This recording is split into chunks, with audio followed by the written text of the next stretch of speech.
The fact that this meeting happened at all is remarkable, considering the decades of deep distrust between Washington and Islamabad.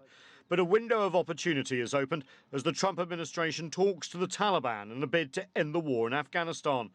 Islamabad's influence will be key, and in the Oval Office, both leaders expressed the desire to get a deal done. We're working with Pakistan and others to extricate ourselves, nor do we want to be policemen, because basically we're policemen right now. And we're not supposed to be policemen. We've been there for 19 years in Afghanistan. It's ridiculous. We hope that in the coming days we will be able to urge the Taliban to speak to the Afghan government and come to a settlement, a political solution. The meeting was not without diplomatic difficulties, however.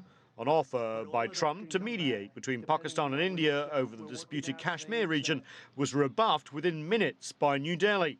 Showing his frustration at the length of the war in Afghanistan, Trump also alluded to a war plan that could kill 10 million people.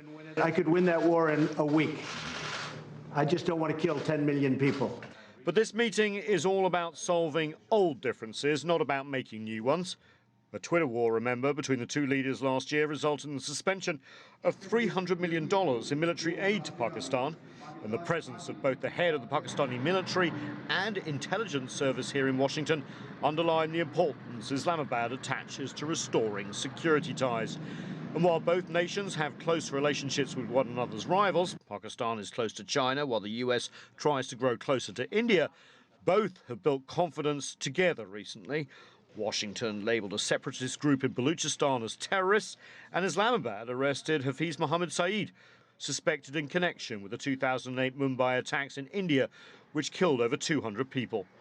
Washington is also touting personal similarities between Imran Khan and Trump, both populists who became famous and wealthy before deciding to run for office.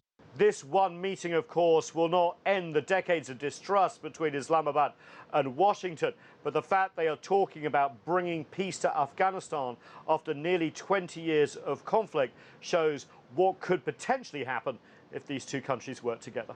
Nathan King, CGTN at the White House.